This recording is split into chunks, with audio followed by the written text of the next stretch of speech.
What's up, guys? Thanks for joining us for another day. Now, here in LA, we've taken you to Disneyland, we've taken you to Universal Studios, but you know what my favorite place in all of Los Angeles is? Well, I can't wait to introduce it to you. I personally have never been here, but I already know that it's my favorite place. Right, RJ? Yep. And that place is this. I don't know what it is. And that place is this. The Los Angeles County Museum of Natural History. Woohoo! Oh my goodness, guys. Are you ready to geek out? Because I am. Can't wait for you to join us. Let's do this. I'm gonna nerd out.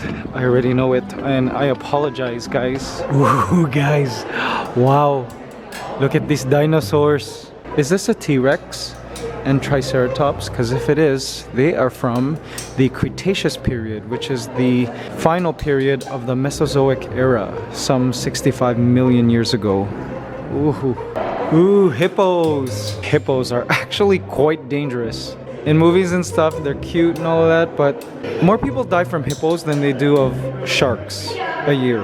This here is called a sitatunga. It's a marsh buck. Sweet, look at this chimpanzee family here. Some of our closest relatives in the zoological world. They're from Africa. Here's a lowland gorilla. Nice. Ooh, and up there are, see those two parrots up there? Those are African gray parrots. These are okapis. RJ's like, this is like Chavit's collection. If you guys know who that is in the Philippines, we'll go there one day. This huge antelope here is called a bongo. Black rhinoceros. Oh man. Seeing all of these makes me want to go to Africa. RJ, let's go to Africa one day. Oh, way down there? I'm not sure what kind of bird that is. But I do see this here, and that right there looks like a termite mound. Ooh, honey badger. We have African elephants. It's pretty sweet. Oh.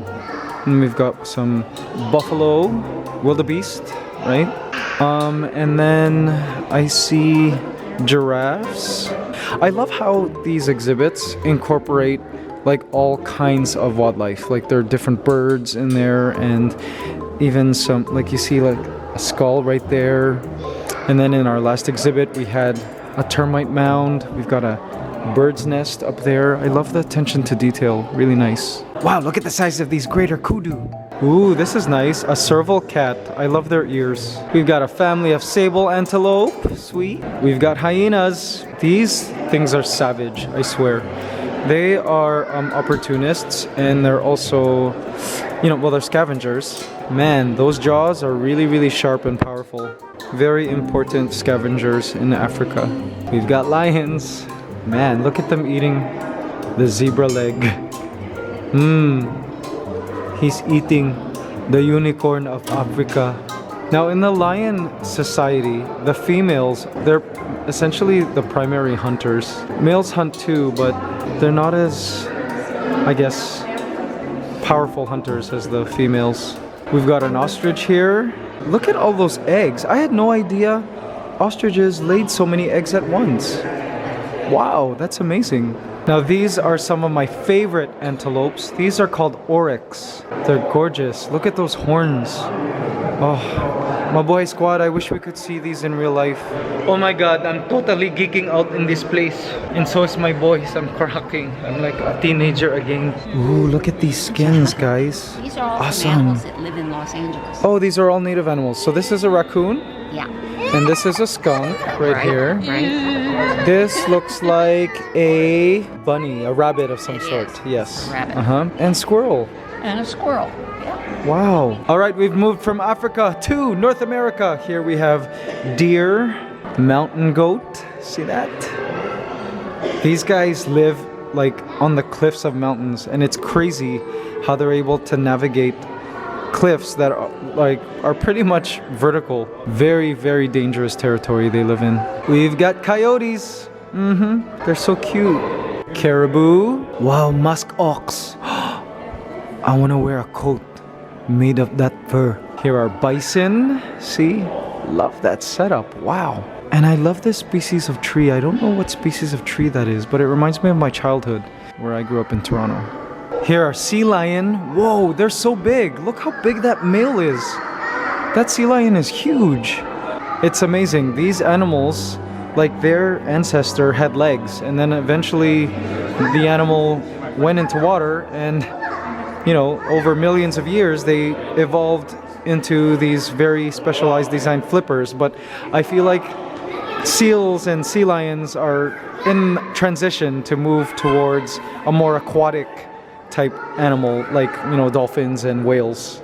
At this current time, I feel like these animals are in transition. They're not at their best design. You might see this in certain clubs. Yes, they are cougars. Oh guys, I've seen one of these live before. They are absolutely huge. See, this is the male, this is a moose, and these are the females. They are massive animals, guys. Huge. And you find them on the Canadian quarter. Look at that. Wolves. Ooh, look at these. Grizzly bear. I had some friends who were camping once, and a bear, a black bear, not this species, but still a bear, came to their camp, and like they had to stay inside tents until the bear moved on. It's really scary. Now, if you guys think those North American animals are impressive, at some point, way back in North America's past, we had our own native camels, cheetahs, and elephants. Can you believe that? North America had cheetahs at one point, and elephants, and camels. But over time, these animals died out, or they went somewhere else. We don't have them anymore. And speaking of prehistory, here we are in the dinosaur section. Ooh, this here is Triceratops. Very, very famous dinosaur from the Cretaceous period. Look at how large that is. Can you imagine? Like, here's RJ. There's RJ, right? And there's a huge dinosaur. RJ, can you imagine seeing an animal this big? Like, can you imagine we hopped in a time machine and then we had no idea where we were going, and we came out into the woods, like, and we saw this. Of course, it's a plant eater. It doesn't eat meat, but still, like, you don't want to be in the way of this huge, massive animal. Here's a T-Rex. Look at that T-Rex skull. Huge! Gosh. Can you believe creatures like this roamed the earth at one point? Like, that just blows my mind. And here we have Lambeosaurus. Yes, see? For those of you who aren't aware, you might be wondering, where did they get these humongous names like Lambeosaurus, Tyrannosaurus? Well, those are actually the scientific names of the dinosaurs. It's Tyrannosaurus is the genus, and then Rex is the species name. So that's why they're so long and like confusing. It's really for identification purposes. See, and they had tiny animals as well, along with these big massive ones. And this long neck animal here is Mamenchisaurus. Holy, just huge, huge animals. Gosh, like yesterday we saw the Jurassic Park exhibit in the Universal Studios, but this, like, it's based on real life. These animals actually existed. And, you know, the whole ecosystems were different back then. They had a whole plethora of animals and species that all depended on each other. It just blows my mind. Like, when you say the Earth is billions of years old, that's a lot of time. That's a lot of time for animals to exist, like different kinds of animals to exist and evolve into other creatures. And what's amazing, guys, is that around the time that these animals existed, that's when ants started to show up on Earth. Isn't that amazing that ants have been around for so long? And you know what? Guess what the very first land creatures on Earth were? I bet you don't know. I bet you don't know. Ha ha ha. The very first land creatures? They were scorpions. They crawled out of the sea and then they evolved into land creatures. Can you believe it? Scorpions? The oldest? So the age of the dinosaurs is divided into three sections. There are three periods. There's the Triassic period, the Jurassic period, and the Cretaceous period. Now, Jurassic Park includes dinosaurs mostly from the Cretaceous period. That's the T-Rex, that's the Triceratops, right? Brachiosaur. But it did also include some from Jurassic, like Stegosaurus. And then Triassic dinosaurs included the really earlier forms of dinosaurs like Dimetrodon and stuff. Alright guys, are you keeping up? Are you keeping up? I cannot control myself here guys. I just have to nerd and spew out. It just comes out. Oh wow.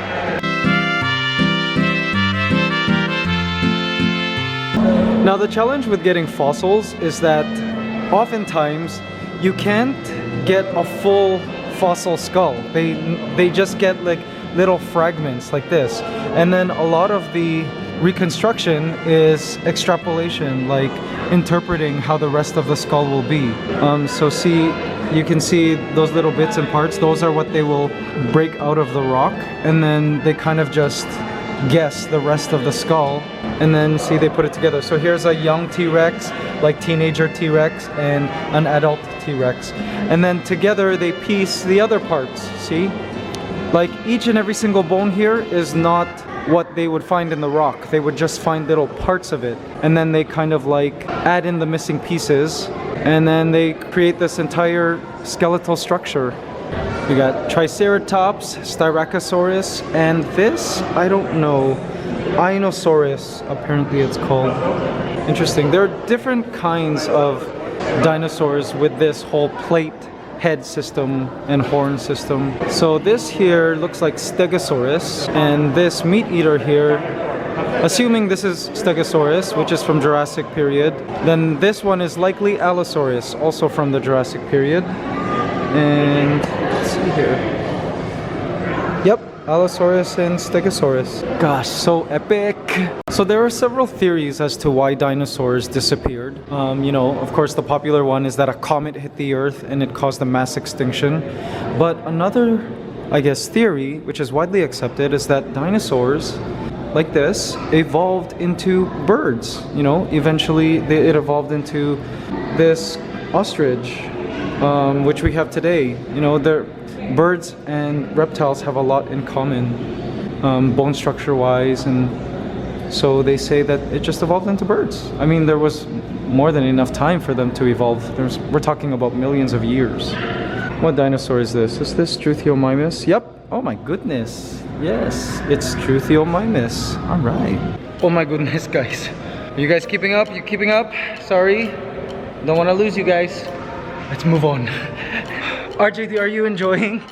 A little bit. A little bit? Where are we going now? To the insect section. Yes, yes, yes. Oh my god, we're going to the insects. I actually don't know so much about dinosaurs. I'm just kind of spewing what I do know about them, but oh man, can't wait to go to the insect section. Oh my god, Discovery Center and Insect Zoo. I'm running. Ooh, pill bugs. Okay, so these are, they're called isopods. They're a type of crustacean. I'm sure you guys have seen them in your yard. They're also called potato bugs, like pill bugs. Look at those mushrooms. Makes me hungry. Ooh, guys, look, millipedes. You guys know millipedes, right? They belong to Diplopoda. Ooh, guys, look at the size of that stag beetle. Sweet. It's from the scarab beetle family. Ooh, guys, look at this dead leaf mantis. It's laying completely still. That's it right there. It looks like a dead leaf, but oh, when an insect comes by, it just strikes in lightning speed. Master of disguise. They're from Mantaudia, the order Mantaudia. And we talked about these creatures earlier. Ooh, it's moving. I bet it's hungry. You're hungry, aren't you? Can you believe it? The earliest land animals. Scorpions. Okay, now this is like Chavit's collection. Have you guys ever been to Baluarte? Chavit Singson, he's a very famous person in the Philippines. Look him up. But he has quite the collection of taxidermied animals, like from different countries, and even an elephant.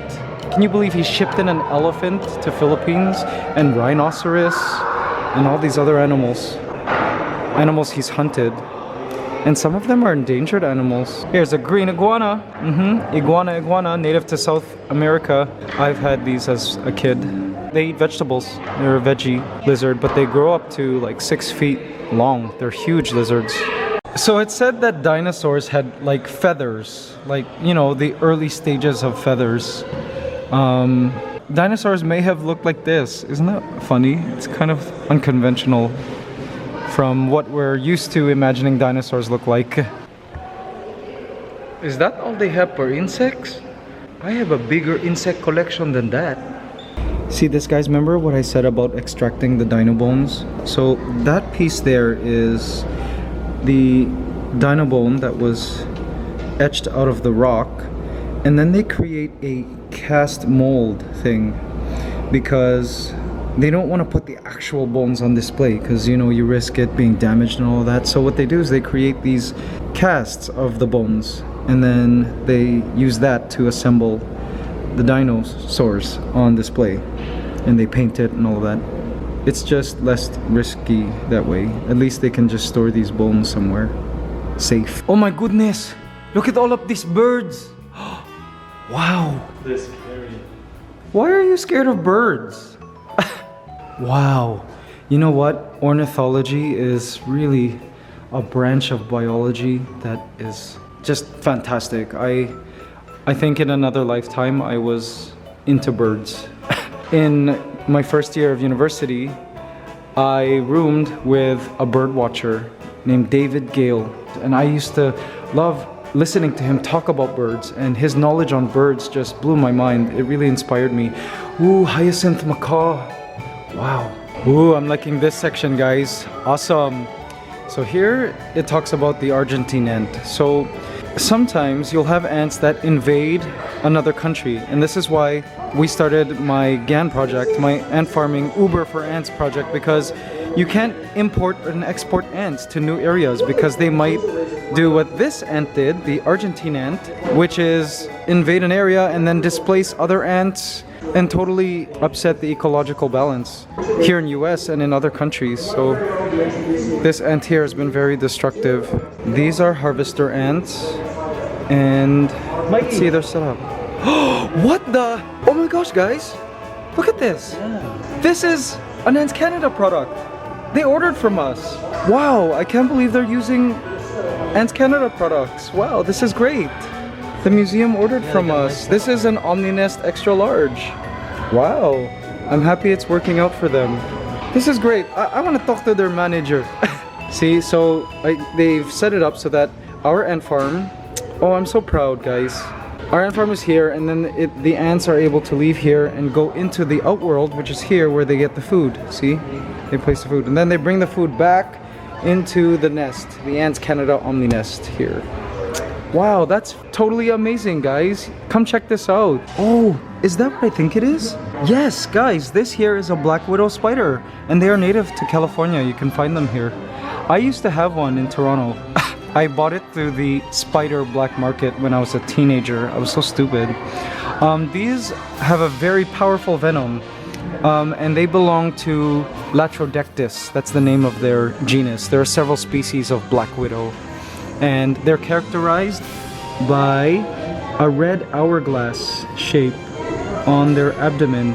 See that red hourglass on the abdomen? That's how you know it's a black widow spider, and these are female.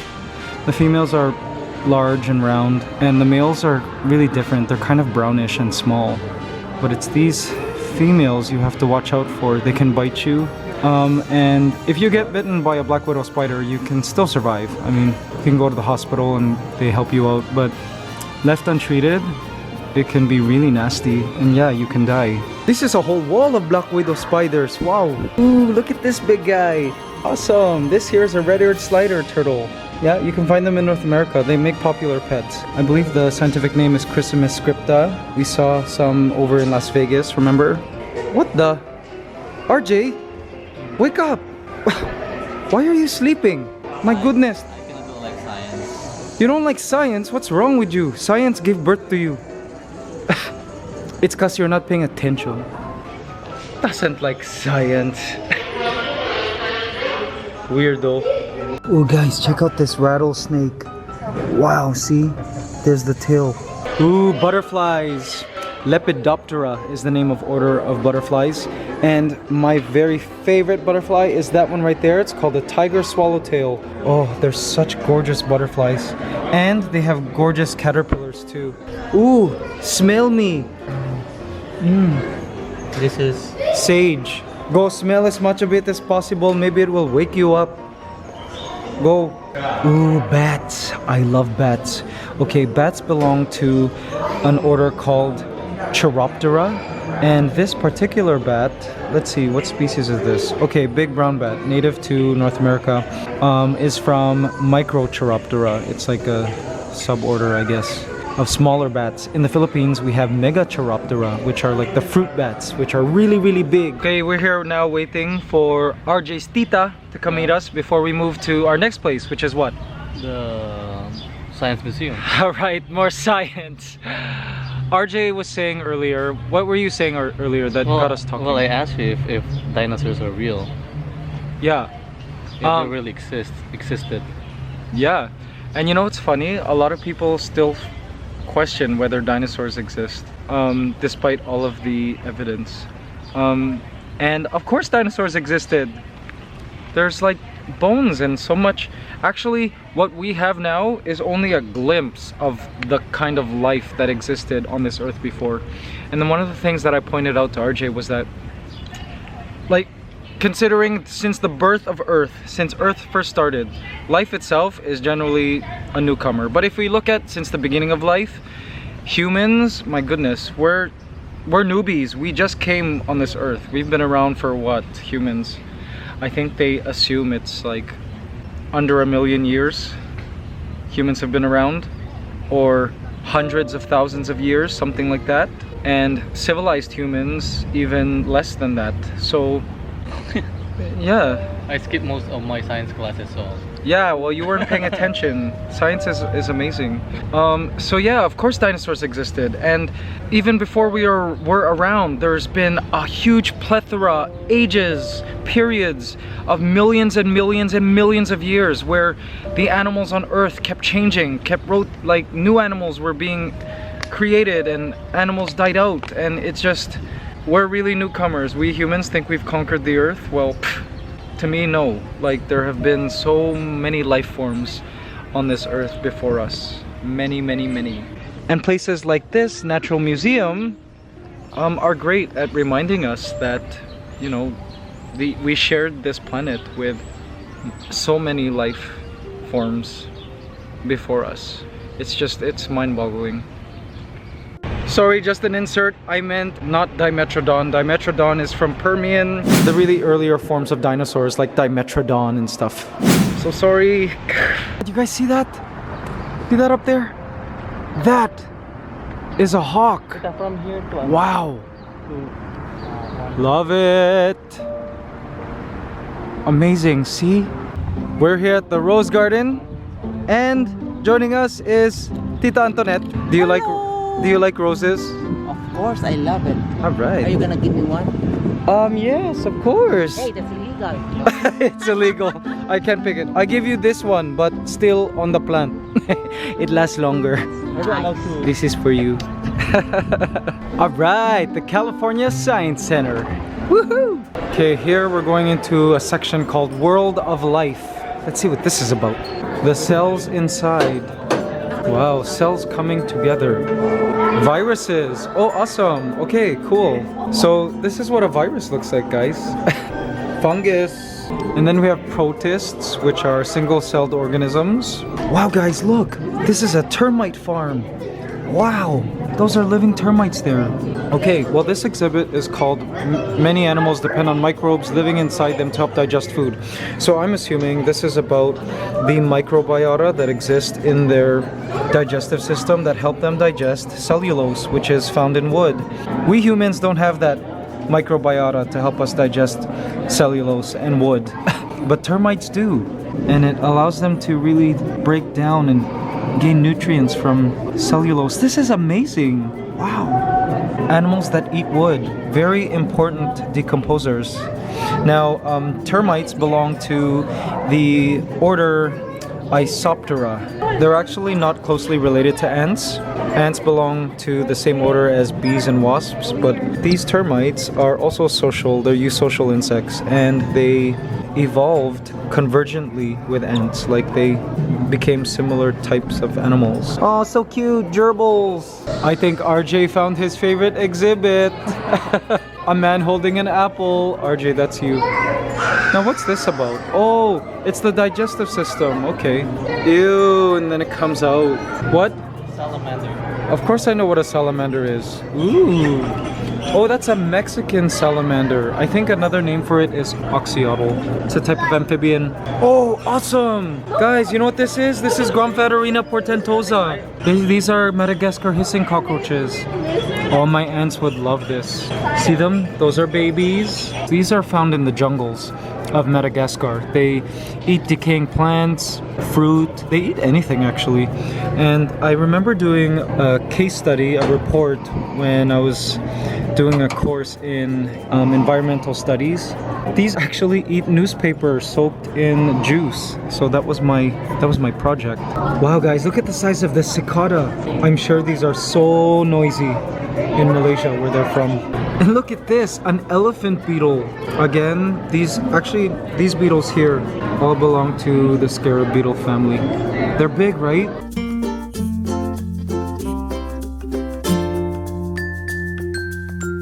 Now these fish are awesome. They are freshwater fish called African cichlids. Now, at first I always looked at these fish and was like, wow, they don't look like anything special. But upon further research, I discovered that African cichlids are special because they are an example of how one kind of fish can evolve into thousands of different species. Now, African cichlids come from Lake Malawi in Africa. And in this lake, there are just thousands and thousands and thousands of species of African cichlids that have evolved from, just one kind of fish. And it's amazing. There are different kinds. Like you see that one way down there, you've got a small kind, and there's another species here which is a little larger, and their feeding habits are different, their breeding habits are different, and it's really just amazing to grasp how quickly these fish evolved into their various species in that one isolated lake in Africa. Check out this lizard, guys. This is a night anole. It's the largest species of anole. It's a type of lizard, and they have this dewlap on their neck which stretches out like a fan, which males use to attract females. Oh, I think that one is the male, and that's the female. Pretty awesome. Look guys, we made a new friend. Hi, what's your name? Rochelle. Rochelle and? Jamie. Hi Jamie, hi guys. And are you Filipino? Yes, I am. Awesome, nice to meet you. Yeah, nice to meet you too. And because we're Filipino, we're taking pictures. Awesome. Thank you. Guys. Thank you. Thanks again. Thanks so much. So this is an exhibit showing how different beaks can gather different foods. And we have to pretend that this is RJ's beak. I don't think you're supposed to do it vigorously like that. I think it should be slow. I think you're doing it wrong, RJ. He's treating this like a game, guys. This is not a game. This is supposed to teach. It can be a bird. This is ice, guys, an ice wall. Ooh, I like this exhibit. You get to test different insulators. So let's say you're an animal with fur. Is it cold pa? Okay, that's okay. Or you can use fat, lard. See, lard as an insulator. Which is the warmest? Fleece. Oh, fleece is warm. Fleece is really warm. Cool. Feathers. Oh, feathers I guess would be like penguins. Ooh, it's kind of warm. Oh man, guys, see this? This here's a turkey vulture. Okay, let me tell you about this. Okay, initially, biologists thought that a whole bunch of animals were naturally monogamous, meaning they paired for life. Now, after DNA testing became a thing, we discovered that actually there are very few animals that are truly monogamous. And one of them being the turkey vulture. They are so faithful to their partners. It's crazy. Like, if a male and a female turkey vulture pair up, they get married, they won't even feed from a carcass without the partner there. If there's other, you know, turkey vultures there. They're so faithful. And by the way, humans are not naturally truly monogamous animals. Apparently they're not on the list. Ooh, that's an impressive ant colony right there. See that? That's a Phenogaster cockerelli. It's a species of harvester ant from the desert. Wow, I like that setup. Actually, it's outdated. A Phenogaster cockerelli is now called Novomesser cockerelli. I gotta let them know. Guys, look at RJ. He's just sitting here. You're bored, right? Okay, let's go. We're good. I'm good with this place. Sorry, RJ.